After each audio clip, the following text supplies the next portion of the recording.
Béni soit l'Éternel. Vive le sang de Jésus. Vive le sang de Jésus. Alors nous avons un thème, je crois en Dieu le Père Tout-Puissant, Créateur du ciel et de la terre. Je crois en Jésus-Christ aussi, Fils de Dieu. Ah ouais. Donc voilà, donc, et ce Père Créateur, il ne va jamais de mon conseil. Il paraît en monde. Le Père Créateur Tout-Puissant, mais du ciel et de la terre. Alors ce matin, je remercie le Seigneur de m'avoir encore accordé une fois encore dans ma vie une chance pour parler de lui, pour porter la parole de Dieu. Et je vous salue dans le nom de Jésus de Nazareth. Et encore, je remercie mes pasteurs, mes responsables d'église, mes pasteurs qui m'ont fait confiance aussi, qui m'ont quand même donné encore le micro pour partager la parole de Dieu. Alors ce matin, chers amis, nous allons, d'ordinaire je vais vite, mais ce matin je ne vais pas trop vite. Je vais aller lentement. Et ce matin, chers amis, j'ai un sujet à travers lequel nous allons quand même essayer d'aborder. Et ce n'est pas facile, mais quand même nous allons l'aborder ensemble.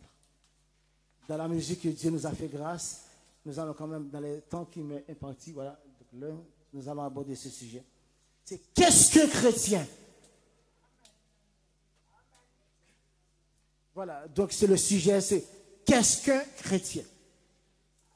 Et le mot chrétien, normalement, apparaît dans la Bible, dans le Nouveau Testament, trois endroits. 3 fois, en fait, dans le Nouveau Testament. Alors, donc, dans Acte 11, le verset 26, vous vous rappelez, et devant Agrippa, Agrippa va dire à Paul, tu penses que tu peux me faire devenir chrétien? Ça, c'est dans Acte 11, le verset 26. Ça, c'est le premier endroit. Le deuxième endroit, c'est l'acte 26, le verset 28.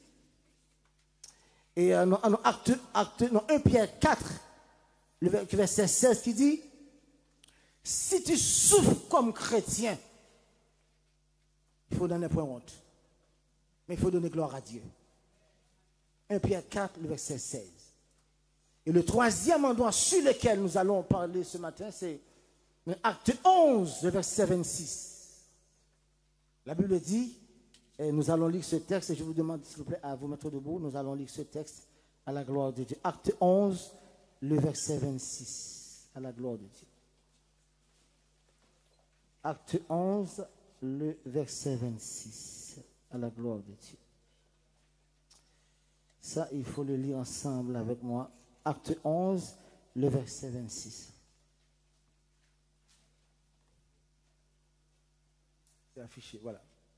Acte 11, le verset 26. Et, l'ayant trouvé, il l'amena à Antioche. Pendant toute une année, ils se réunirent aux assemblées de l'église. Ils enseignèrent beaucoup de personnes. Ce fut à Antioche que, pour la première fois, les disciples furent appelés, comment ça? Chrétiens. Ce fut pour la première fois, les disciples furent appelés chrétiens.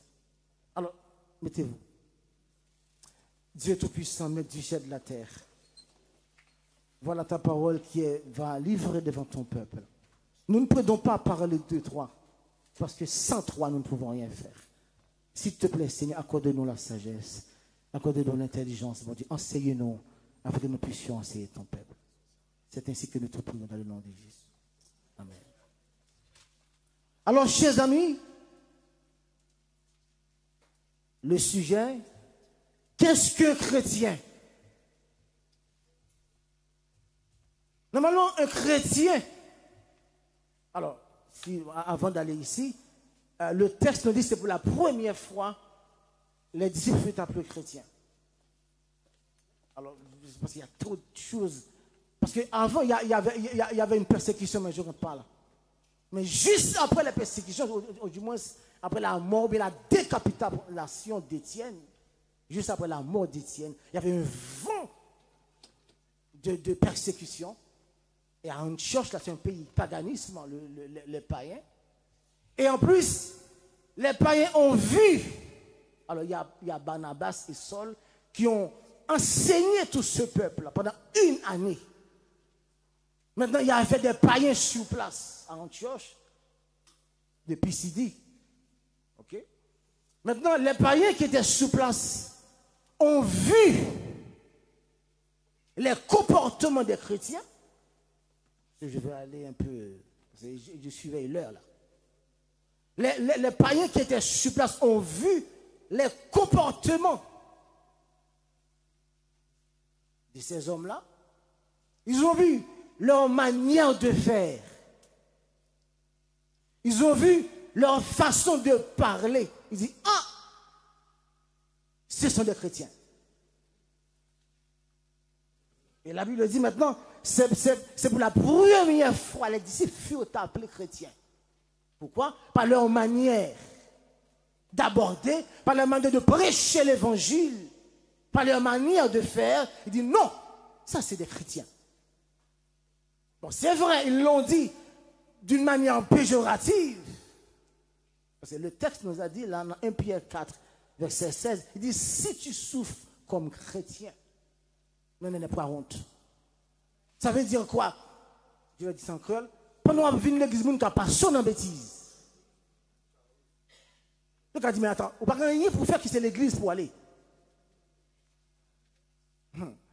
Il n'y a pas sonné en résine, il y a moqué en fait. Par les faits qu'on choisit, vous choisissez la route du ciel, la route d'église. C'est la même chose. Maintenant, ces gens-là ont été ridiculisés par des païens, mais ce nom est tellement bien assis, elle reste jusqu'à présent un chrétien. Et nous acceptons comme chrétiens. Alors, est-ce que vous avez compris? Bon, je vais aller vite. Hein. Donc, c'est les païens en plus. Ce n'est pas les chrétiens. C'est les païens qui ont vu la manière de vivre. Les chrétiens disent non, ça c'est les chrétiens. La façon de parler, la façon de s'habiller, la façon d'aborder, la façon de prêcher l'évangile. Il dit mais ça c'est des chrétiens. Donc une identité est automatiquement placée. Maintenant, malheureusement, mes lunettes sont parties.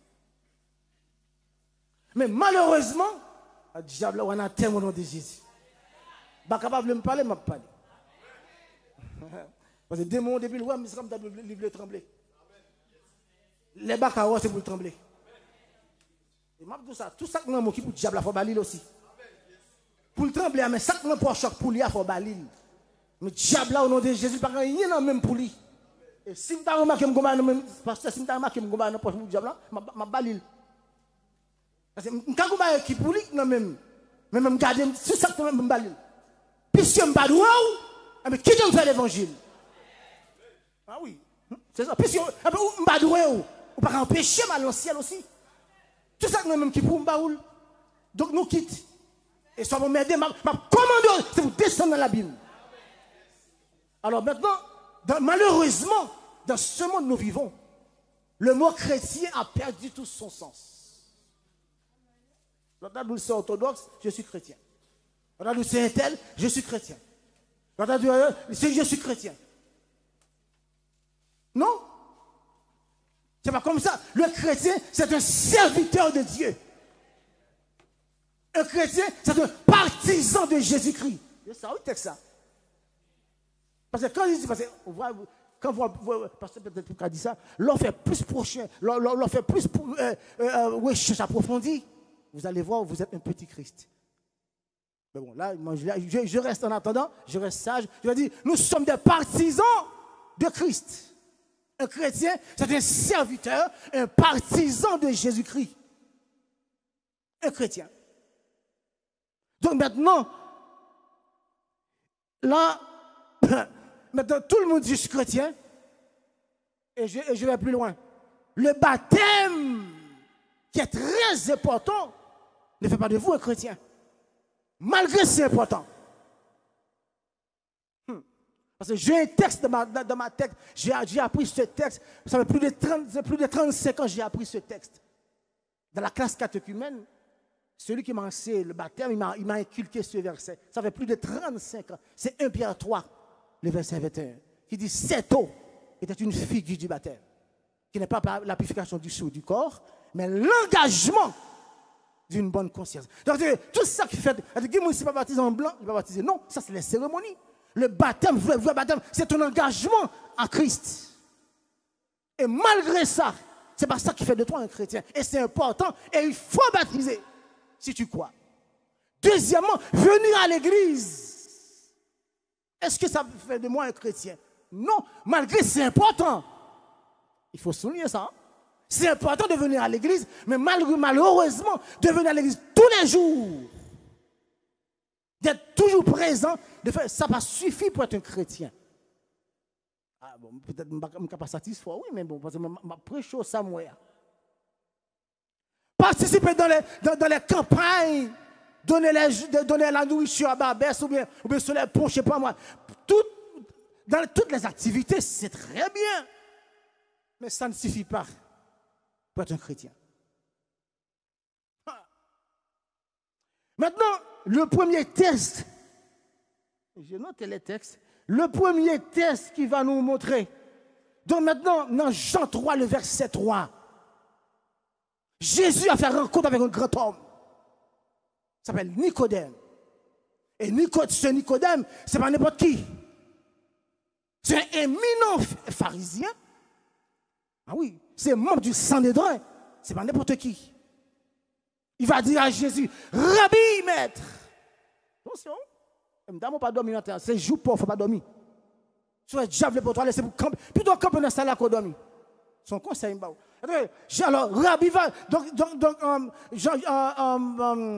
Nicodème va dire à Jésus, Rabbi, maître, je sais que tu es un enseignant venu de Dieu. Et personne ne peut faire des miracles que tu fais si Dieu n'est avec lui. Il a chanté la parole, on peut la parler français.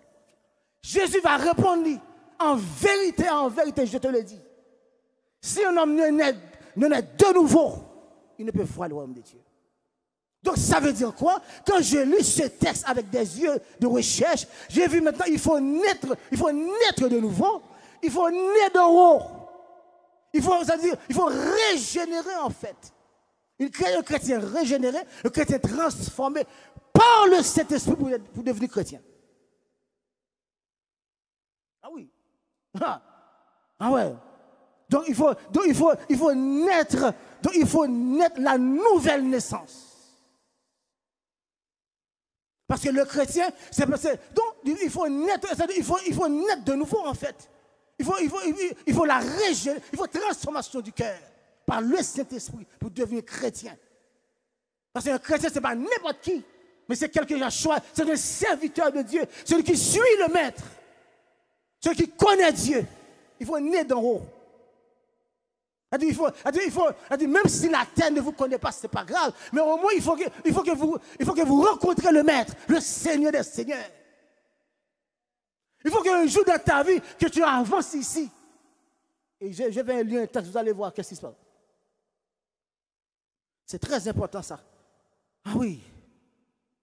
Donc, quand je dis qu'il faut naître de nouveau, deuxièmement, la régénération, la transformation, et c'est cette transformation, pasteur, qui va vous donner l'accès au salut. Parce que venir à l'église, ça va suffire pour être chrétien. Mais il y a le salut en question. Parce qu'il ne faut pas rester dans le cadre religieux. Ah oui, ce matin, je vous prêche. Hein? Il ne faut pas rester dans le cadre des chrétiens bénévolats, en fait. Il faut vous engager. C'est vrai, vous jouez à la guitare, c'est très bien. Vous jouez au piano, c'est très bien. Vous faites le nettoyage à l'église, vous branchez la musique. Tout ça, c'est très bien. Mais il faut un jour à l'autre, mon frère, que tu approches vers le trône. Il faut un jour que tu approches vers le maître, tu fais face à lui. Il faut qu'il te connaisse. Ah ouais. Ah, parce que c'est pas comme ça. Hein? Deuxième texte. Il faut que j'aille vite. Maintenant, j'ai un texte devant moi là. Maintenant, il est où le texte là? Dans 2 Corinthiens. Alors, dans 2 Corinthiens 5, verset 17. Il a dit, si quelqu'un est en Christ. Ah. C'est pas écrit, voilà. Ouais. Il dit, si quelqu'un est en Christ, il est une nouvelle création. Je sors mes textes là. Ouais. Ou du moins, avant de prendre ce texte, pardonnez-moi s'il vous plaît. Est-ce que je peux revenir en arrière? Jean 3, le verset 16, avant de prendre ce texte. Jean 3, verset 16, nous dit quoi? Ok? Car Dieu a tant aimé le monde qu'il a donné son Fils unique. Ok? Car Dieu a tant aimé le monde qu'il a donné son Fils unique afin que quiconque croit en lui ne périsse point, mais qu'il ait la vie éternelle. Donc maintenant, d'où le credo, pasteur, qui est entré là. Ah ben oui, parce qu'il dit, je crois en Dieu le Père Tout-Puissant, Maître du ciel de la terre, je crois en Jésus-Christ, son Fils unique, parce qu'on ne peut pas caler dans le ciel, sans penser pas Jésus. Parce que le texte dit, dans la Bible, il dit, il n'y a de salut en aucun autre. Il n'y a sous le ciel aucun autre nom qui peut vous donner au ciel, savoir Jésus-Christ. Tout le monde qui a passé à côté, comme moi dans le micro, mais si je suis dans une classe, je ne parle avec eux. Tout le monde qui a passé à côté pour entrer dans le ciel, c'est des voleurs en fait. Parce que pour avoir le salut, il faut passer par Jésus-Christ. C'est ça ce que la Bible enseigne. Il n'y a sous le ciel aucun autre nom qui est donné parmi les hommes, à savoir Jésus-Christ. Donc maintenant, ce qui m'attire dans ce texte, il dit Dieu a tant aimé le monde qu'il a donné son Fils unique. Ça veut dire que Dieu est prêt pour vous donner le salut, ma soeur, mais il faut une démarche à faire. Ah oui, parce que tout à l'heure, je me dis ça, ou pas qu'à faire l'évangile comme bénévolat, venir une église, ou pas qu'à prendre le ciel d'assaut, c'est pas possible. Le salut n'est pas automatique. Ah oui, mon frère, le salut n'est pas automatique. C'est pas que vous venez à un moment où vous venez, et pour tout. Non, non, non. Il a fallu un temps, un jour dans ta vie que tu approches vers le ciel. Que tu acceptes son sauveur là. Parce qu'il dit, Dieu a tant aimé le monde, ça veut dire que Dieu, il veut te donner le salut. Mais il y a une démarche à faire. Il faut avancer. Parce que le salut, parce que ce n'est pas automatique, on ne peut pas prendre d'assaut. Il y a des portes automatiques. Il y a des bornes automatiques. Il y a des voitures automatiques. C'est ça les pasteurs. Il y a les voitures automatiques, les bus sont automatiques, mais le ciel n'est pas automatique. Parce que si le ciel était automatique, alors mon cher, nous t'en travers, qui t'ont volé, qui t'ont vagabond, qui t'ont détruit de la terre. Le ciel c'est automatique, il n'y a pas de démarche. Non, le ciel n'est pas automatique. Il a fallu un jour dans ta vie, les jeunes, je vous parle, les jeunes. Même si vous venez à l'église tous les jours, vous branchez les micros, certes, mais il y a un moment donné, tu es d'accord, pasteur? Même si tu branches les micros, c'est vrai, mais à un moment donné dans ta vie, il faut que tu avances vers le trône. Il faut que tu prennes ton engagement, en fait. Eh bien oui, il faut que tu acceptes le Seigneur dans ta vie, en fait. J'accepte comme mon sauveur, comme mon maître personnel. C'est la raison pour laquelle le baptême est important. Parce que quand tu te fais baptiser, quand tu descends dans les eaux du baptême, là, qu'est-ce qui s'est passé? Tout ça que tu es dans le chandelle, tu es en bas de l'eau. Tout gros cœur qu'on gagne, il faut être en bas de l'eau, en fait. Parce que au mort de Christ, la mort, les morts en Christ, c'est-à-dire que mort au péché, en fait. Tout ce qui est en toi, qui n'est pas digne du royaume, doit rester sous l'eau. L'eau enlevée, ou une autre personne. Parce que le baptême, parce que un chrétien, c'est celui qui suit Christ, qui suit son maître, qui accepte dans sa vie comme son sauveur personnel. Il n'y a pas de copain, il n'y a pas de copain, il n'y a pas de copain, il n'y a pas de le père, il n'y a pas de ma mère, non, non, c'est toi et Dieu. Parce qu'il va arriver un jour dans ta vie, mon frère, si tu n'as pas Dieu comme toi, comme ton sauveur, comme ton maître, comme ton rédempteur, je ne peux pas imaginer ça qui arrive, mais sans couverture en fait. Mais moi, le Dieu le Père ici, quand on dit, je crois en Dieu le Père Tout-Puissant, mais du ciel de la terre. Ah, moi je sais ce que je dis. Ce grand personnage, je ne vais pas oublier deviner message là, mais ce grand personnage m'a sauvé, moi. Et je le connais. Et il me connaît aussi. Il faut arriver pour faut qu'elle dise qu'on connaît bon Dieu. Il ne faut pas attendre mon âme, il ne faut pas avoir seulement un papier. Non. Il fallait un jour que tu fasses face avec lui, en fait. un bout de témoignage, un coup de témoignage. Moi, je suis un homme marié. À un certain moment dans ma vie, ils m'ont donné tellement de soucis. Ils m'ont donné, ils m'ont pris des choses, ils m'ont pris la tête, ils m'ont pris la tête, ils m'ont pris la tête, ils m'ont pris la tête. Ils m'ont pris la tête, des gens m'ont pris la tête. Et ce n'est pas des personnes loin, des personnes proches. Ils m'ont pris la tête. Ils m'ont pris la tête. Mais je sais en qui je crois, moi. Les gens peuvent te prendre la tête, certes, mais qui te prend la tête où? L'essentiel, est-ce que tu sais à qui tu marches? Moi, je sais en qui je crois. Moi, je regarde tellement bien sous les poils, moi. Moi, je raconte des histoires. Mais je sais en qui je crois. Je vais tellement raconter des histoires. Moi, au moment tellement chaud, m'enlever en alliance là. Mettez le son petit table dans la chambre de me dormir. Ah, parce que le diable là, tout ça, le diable là, en haut, il a un avenir. Là, on va l'emmerder, là, on va le commander pour descendre dans l'abîme. Là, on va le chasser. Ah, la mettre en bûche pour. La mettre en bûche. Quand on va penser, il y a en bûche. Quand on va penser. Pour détruire, faire détourner le chemin que Dieu a tracé. Parfois, j'ai au tréteau, c'est comme si c'est où fait. Non, il y a des choses, c'est Dieu qui a fait. Même l'autre avait tourné à droite, à gauche, on va tourner même côté, c'est Dieu qui fait. Laisse les gens parler. Il n'y a que ça à faire en plus. Et puis moi, je suis allé dans mettre son titre. Dans la chambre, quand je me dormir. Je ne sais pas me compte. J'ai vu dans la même nuit un personnage en blanc. Ah, il descend juste à côté de lui. Il dit, mais Balcus. Mais Balcus. Mais on quoi marié à côté de bague là? Ça veut dire quoi? Ça veut dire que tout le monde qui a mis des mieux, il est sous contre lui. Alors, prends, mettez-le encore.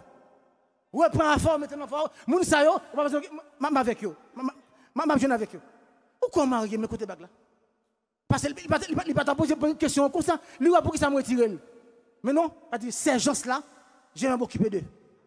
T'inquiète pas, prends ton alliance, mets ton alliance. Moi, je vais m'occuper d'eux. Ça fait 21 ans. Depuis là, je m'en vais, je bain, je suis dans la boue. 21 ans. Depuis 21 ans, je dis, même si je suis dans la boue, je travaille dans la rue, je travaille dans le travail public, je quitte là. Je peux mettre des gants, même quitter là. Au nom de Jésus. Maintenant, chers amis, dans 2 Corinthiens 5, verset 17, si quelqu'un est en Christ. Ah, parce qu'on parle de chrétien. Qu'est-ce qu'un chrétien? Si quelqu'un est en Christ, il est une nouvelle, voilà. Si quelqu'un est en Christ, virgule, il est une nouvelle création. Les choses anciennes sont passées et voici toutes choses sont devenues nouvelles. Alors, comme les pasteurs, les enseignants sont là, à chaque fois l'on texte ou une virgule, on ne peut pas monter sous le livre, il faut expliquer. Si quelqu'un est en Christ, ça veut dire, une fois que je suis en Christ, je suis une nouvelle personne. Comment dirais-je, j'ai une nouvelle perspective. J'ai une nouvelle voie qui a ouvert sur ma vie en fait. J'ai une nouvelle vision, je suis une nouvelle personne. La personne que tu connaissais avant comme un voleur, mais je ne suis plus un voleur, parce que je suis en Christ maintenant. Il y a une nouvelle création, les choses anciennes sont passées. Ça veut dire quoi? Hier que tu me connaissais comme un voleur, mais je suis un voleur. Les choses anciennes sont passées. Hier tu me connaissais comme un frotteur de troubles, mais je suis plus un frotteur de troubles. C'est passé maintenant, parce qu'il y a une nouvelle vie qui a sur ma vie maintenant. Il y a une nouvelle perspective sur ma vie. En tant que chrétien, c'est ça. Hier on te connaît comment dirais-je? On te connaît comme frotteur de troubles, mais vous n'êtes plus ça. Merci ma soeur. Hier on te connaît comme un voleur à faire, mais non, je ne suis plus un voleur ma soeur. Les choses anciennes sont passées. Il te connaît comme un coureur de jupons. Partout où je passe au travail. Non, je ne suis plus ça. Parce que sur ma vie, il y a une nouvelle perspective. Il te connaît comme ça, mais je dis non, les choses anciennes sont passées. Il te connaît comme un qui a un problème à l'église, qui est péché pasteur faire l'église là. Ou trop problème. Mais non, puisque tu es chrétien, un vrai chrétien authentique. Alors, c'est un pléonasme, parce que authentique le dit vrai. Mais un chrétien vrai, les choses anciennes doivent passer. Yo te connaît comme marcher bagarre partout. Non, les choses anciennes doivent passer. C'est ça, hein? Les choses anciennes doivent passer. Mais toutes choses sont devenues nouvelles. Il y a eu un voleur, en fait. Quelqu'un qui fait n'importe quoi. Qui a prêté l'argent, on ne peut pas jamais remettre. Mais non, mon frère. Si jamais on a l'argent, pas jamais, allez remettre l'argent. Parce que vous êtes un chrétien. Il faut suivre la trace du maître. Pas seulement venir l'église comme ça. Non, les choses anciennes doivent passer. Ah oui, tu me connais comme un ivrogne qui a boit les reins partout, qui a fait n'importe quoi, qui a vomi dans toute route de Paris. Mais non, je suis plus ça. Les choses anciennes doivent passer. Parce que je suis en Christ. Si quelqu'un est en Christ, il est une nouvelle création. C'est-à-dire, je suis recréé en fait par Dieu. Alors, quand la Bible dit la vie éternelle, mais ça, il faut que je vous dise ça aussi. Ok? La vie éternelle, pas seulement une vie longue, vie sous terre. Ça, il faut le rappeler ça. En tant que chrétiens, nous sommes appelés aussi à vivre dans une sorte de hauteur. Pourquoi je dis ça? Parce que la vie éternelle n'est pas seulement une vie longue seulement, mais une vie avec une vie de valeur en fait. C'est parce que je suis chrétien, je suis obligé de marcher tête baissée. Non? C'est pas parce que je suis chrétien, je suis obligé toujours derrière. Non! Non! Un chrétien, c'est celui qui fait la face de qui connaît Dieu en fait. Il a la vie éternelle. Mais la vie éternelle commence dès maintenant. Depuis aujourd'hui, je dois marcher avec la tête haute. Je dois marcher avec une valeur. Attends, vous êtes une valeur en fait. La Bible, Dieu m'a inculqué ça, mais on n'est pas des chrétiens sur ma tête seulement, mais vous êtes des valeurs. Lorsqu'on va en tant que chrétien, on ne va pas marcher de tous côtés. Lorsqu'on va en tant que chrétien, on ne va pas assis à n'importe qui. Lorsqu'on va comme chrétien, on ne va pas dire des choses, ce n'est pas la peine. Parce que je suis chrétien en fait, je connais Christ, je suis le maître. En début de tout ce qui m'arrive, je suis mon maître, le Seigneur. En début de tout ce qui arrive dans la vie, vous avez un maître à suivre, c'est Christ. Si hier j'étais un fauteur de troubles partout où je passe, c'est pas possible. Hier, mon gars a fait confiance. C'est pas possible. Il y a là, l'argent à terre, là, qu'on vit par l'argent. Ça veut dire quoi? Non. Hier, vous prêtez l'argent, vous passez, vous mettre l'argent, vous sauf avec lui. Maintenant, je suis chrétien. Non. Un chrétien authentique doit être clair dans sa vie, en fait. Les choses anciennes doivent passer. Et toutes les choses sont devenues nouvelles. C'est un chrétien. Ah oui. Et là, c'est le moment causel de moment là. Et ce texte-là, mon Dieu, ah ouais, dans 2 Corinthiens 3, le verset 3. Est-ce qu'on peut afficher ce verset? 2 Corinthiens 3, verset 3. Ah, si quelqu'un est en Christ, c'est une nouvelle création, un chrétien, c'est un représentant de Dieu en fait. Là où je travaille, là où tu travailles, il doit voir en toi un représentant de Dieu. Les gens volent, sauf toi. En fait, quelqu'un qui te volé, qui te trompé, mais sauf vous-même. Il faut rester vous-même. Alors, il y a un élément, je travaille avec l'élément ça. Par une marque qui travaille avec lui aussi. Frère Auclin travaille avec lui. Mais il a vu en nous, parce que j'ai oublié son nom. On a travaillé avec lui dans les bâtiments. Ah oui, parce que quand tu n'as pas de papier, là, à droite, à gauche, à droite, à gauche, la vie trouble. C'est pour ça, moi, Dieu m'a donné. C'est pour ça, moi, je fais attention à Dieu. Ben, je ne sais pas pour vous. Je ne sais pas pour vous comment vous passez, mais moi, je fais attention beaucoup à Dieu. Parce que Dieu sait que c'est lui seul qui m'a donné, je ne sais pas, cette statue à Paris. Il y a l'autre. Et puis lui, il a vu en nous. À chaque fois, c'est nous qui raconte n'importe quoi, il raconte n'importe quoi. Il joue à droite, il dit à droite, il dit next ça autour dans l'église, next ça, il y aura à Montreuil, ils sont toujours ensemble, ils sont un peu. Alors, il traite nous comme les trois Hébreux. Il dit les trois Hébreux. C'est moi-même par une marquise, c'est Oakland. Parce que nous travaillons avec nous dans ce chantier. Il dit next ça toujours ensemble, capacité à Montreuil. Il parle de n'importe quoi lui. Parce que nous travaillons avec lui. Mais heureusement, il n'a pas vu en nous des gens qui donnent des problèmes. Il n'a pas vu en nous des gens qui cassent tout. Il n'a pas vu en nous des gens qui foutent, des fauteuils de tout, ou bien des troubles au cœur. Non. Il a vu en nous les trois Hébreux. Alors je donne gloire à Dieu. Mais tu me dis, sois l'Éternel. Il a vu ces hommes-là, ces trois Hébreux. Alors dans ce texte, il dit, vous êtes. Alors chers amis, dans 2 Corinthiens 3, verset 3, c'est un texte que je vous. Il faut qu'à notre texte, ça prend le poids de la caillou et méditez ce texte. Il dit, vous êtes manifestement une lettre de Christ. Waouh! Vous êtes manifestement une lettre de Christ, écrite par notre ministère, non avec de l'encre, mais avec l'Esprit de Dieu vivant, non sur des tables de pierre, mais sur des tables de chair, sur les cœurs. Vous êtes une lettre de Christ. Écrit non avec des langues qui peuvent effacer, mais avec le Saint-Esprit de Dieu. Alors, chers amis, en tant que chrétien, je suis une lettre de Dieu. Ça veut dire quoi? Ça veut dire que nous sommes lus partout où nous passons. Les gens qui vous voient, ils te luent, ma soeur. Nous sommes un livre ouvert. Ça veut dire quoi? Ça veut dire que les mensonges, on ne peut pas donner les mensonges, parce que les gens lisent de moi.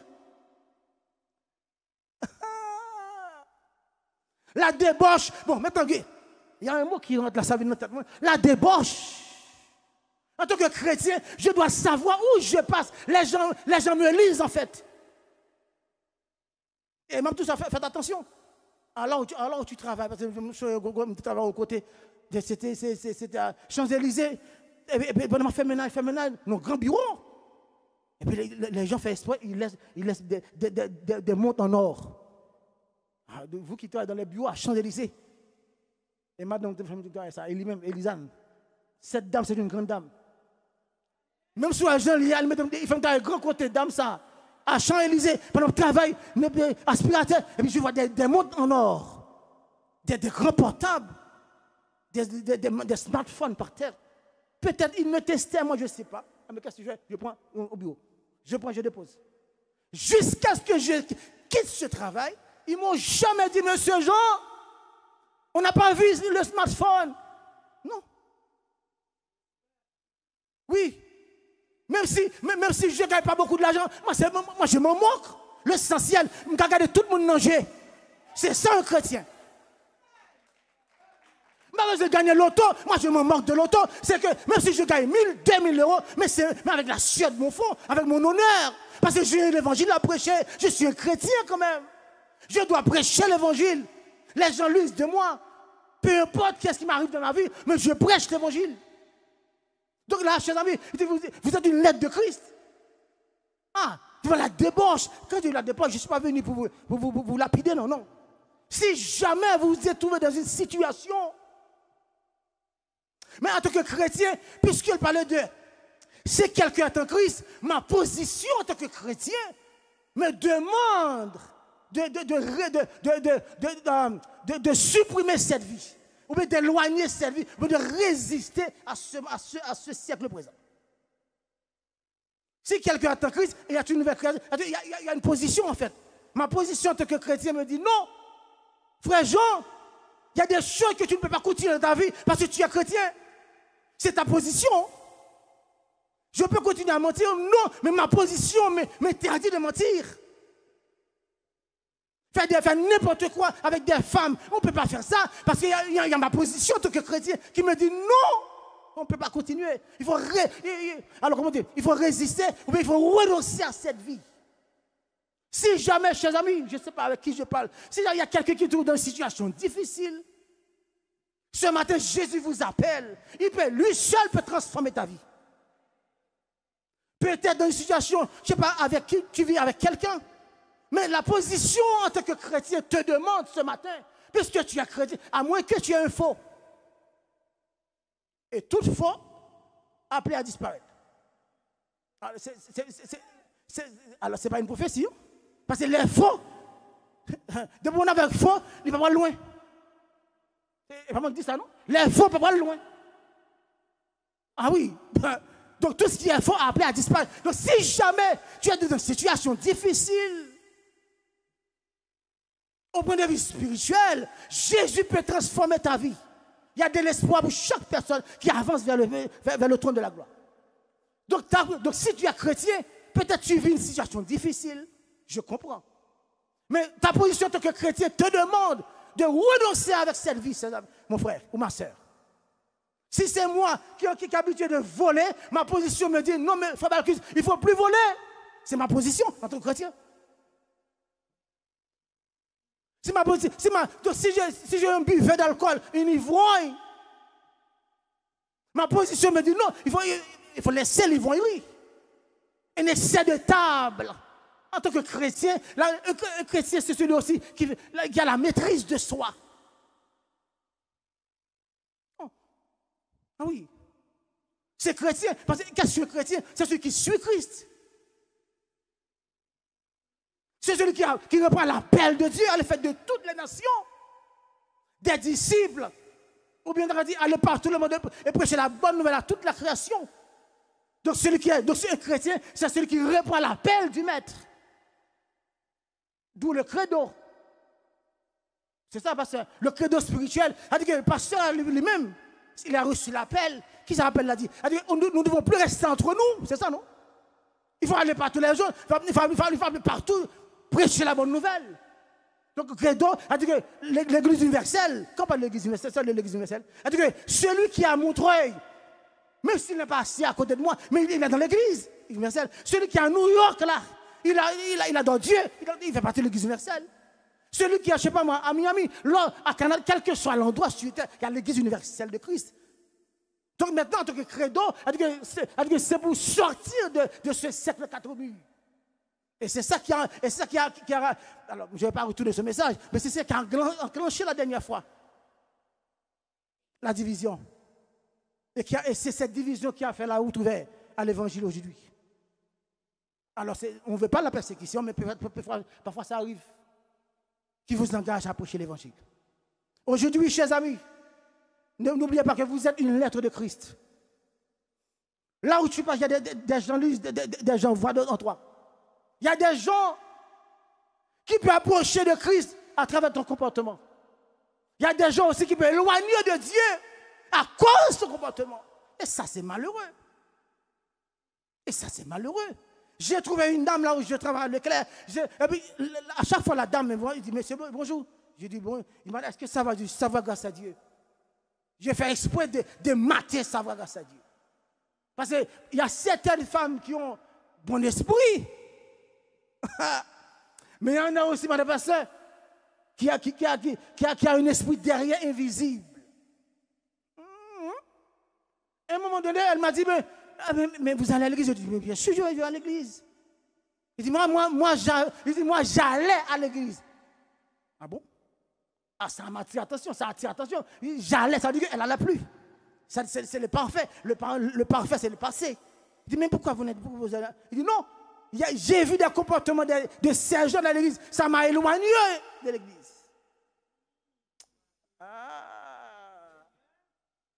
J'ai vu comment les gens sont pas sérieux.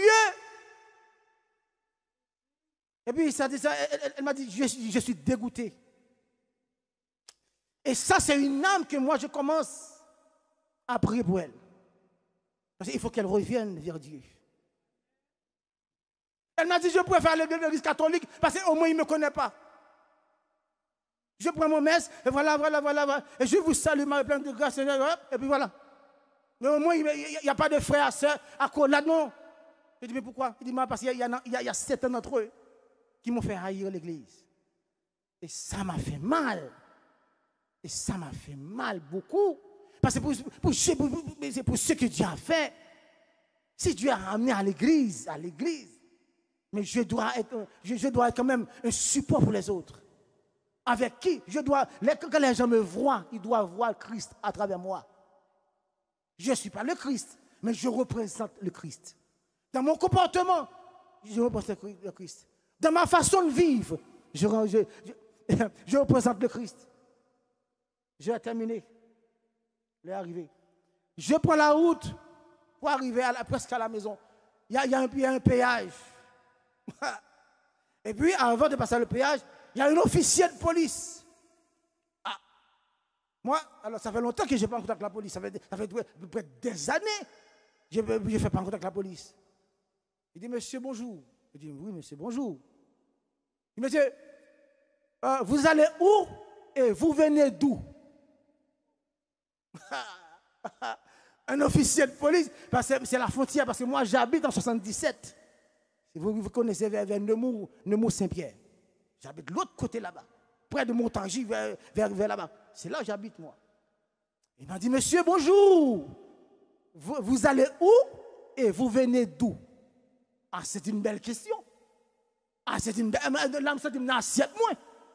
Ah oui. Alors, parce qu'avant, je suis quitter la machine, je suis avant, mais avant de jeter, ce n'est pas la même chose. Mais Dieu a changé ma vie. Dieu a transformé ma vie. Je suis un chrétien, je suis un représentant de Dieu, moi. Avant, je courais, avant, je tremblais. Mais aujourd'hui, Dieu m'a mis 2 pieds sous terre. Ah, ma petite diable anathème, baka anathème, démon anathème, esprit sale anathème, diable racial, ma petite anathème, au nom de Jésus de Nazareth. La victoire est à Dieu. La victoire pour ceux qui luttent à Dieu a une victoire. Ceux qui marchent avec Dieu a une victoire. Ceux les chrétiens ont des victoires. La victoire dans l'église, la victoire au travail, la victoire là où on passe. On est dans la victoire, la victoire, la victoire, la victoire pour ceux qui marchent avec Christ. Et je salue la gloire de Dieu pour ce témoignage vivant avec un officier de police. Une question à deux volets. Monsieur, vous venez d'où? Et vous allez où? Eh bien, la assiette. Eh bien, oui. Il dit, monsieur, je vous salue, monsieur de police. L'agent de police, il dit, monsieur, je vous salue, oui. Vraiment, il dit, je viens de l'église. Je commence je viens de l'église. Ah, pendant que je viens de l'église, je vois, il était comme ça. Eh, monsieur, vous venez d'où? Maintenant, il descend. Ah, je viens de l'église. Ah, ça veut dire quoi? Ça veut dire que l'église, c'est une identité. L'église, c'est un représentant de Dieu. Elle dit, moi, je suis un représentant de Dieu. Je ne suis pas un voleur. J'ai mon permis de conduire. Ma voiture est assurée par Dieu le Père, Dieu le Fils, Dieu le Saint-Esprit. Et oui, mon frère. Et j'ai pris l'essence toujours, je mets de l'essence. Parce que je fais une route longue. Ah oui, si jamais il y a des bouchons, moi je fais tout ce qu'il y a dans mon pouvoir. Je viens de l'église. Il dit, ah bon? Il dit, c'est bien. Il dit, oui, bien sûr. Il dit, ben, je suis accompagné de ma femme. Ah, maintenant j'ajoute. J'accompagne de ma femme. Il dit, ah bon? Il dit, vous venez d'où? Alors nous sommes des chrétiens, nous venons de l'église. Et je vais rentrer à la maison. J'étais chez moi dans la maison, à Soupe-Solon, dans le nom de Jésus de Nazareth. Et j'ai dit, je prie pour vous, monsieur le policier de police. Que Dieu vous garde, que Dieu vous accompagne, que Dieu vous accompagne dans ce travail que vous faites. Vous faites un travail honorable. Vous faites un travail formidable. Et le ciel va vous récompenser. Ah, le monsieur, il a souri. Et puis il m'a dit, et puis j'ajoute, est-ce que vous avez besoin des papiers? Il dit, non monsieur, j'ai rien, j'ai pas besoin. Il dit, monsieur, allez-y. Est-ce que vous avez un permis de conduire? Il dit, non, je vais exprès demander est-ce qu'on a besoin, est-ce qu'ils sont besoin, je vais exprès pour porter nos mondiaux al bureau, dire qu'ils ont besoin comme papier. Alors, pour faire un show pour mon Dieu, pour parler de mon Dieu, sauver comme papier. Il dit, non, monsieur, merci. Pas besoin de rien. Mais ça, il dit, la terre appartient à Dieu, en fait. En tant que chrétien, je dois respecter la loi. Je dois assurer que la machine est assurée. Ah ben oui, c'est la loi aussi. Parce que je ne peux pas courir devant la police. Avant, je courais, oui, c'est vrai. Mais aujourd'hui, non. Au nom de Jésus de Nazareth. Avant, je tremblais. Ah, avant, je souffrais vrai. Mais Dieu a fait route avec moi. Je remercie le ciel. Le monsieur m'a dit, monsieur, je n'ai pas besoin aucun papier, aucun document. Je vous dis, voilà, allez-y, monsieur. Et puis je me tiquais. Je me passe. Et puis ma prière pour dire merci. Il dit que Dieu, alors je lui ai dit que Dieu vous bénisse. Il m'a dit oui, que Dieu vous bénisse aussi. Et il m'a béni aussi. Même si alors n'oubliez pas, un païen, Dieu peut servir un païen pour vous bénir. Et les policiers qui travaillent à travers les rues, les policiers frontières, où vous passez, c'est des serviteurs qui travaillent pour Dieu aussi. Peut-être dans un autre sens, mais ils travaillent aussi pour Dieu. Alors donc, n'oubliez pas, chers amis, l'Église a une mot d'ordre ou bien une mission d'aller prêcher là partout le monde. Pas seulement avec nous, entre nous, non. Il faut dépasser les frontières. Il faut voir les autres. Peu importe, la terre appartient à Dieu. Que Dieu vous bénisse.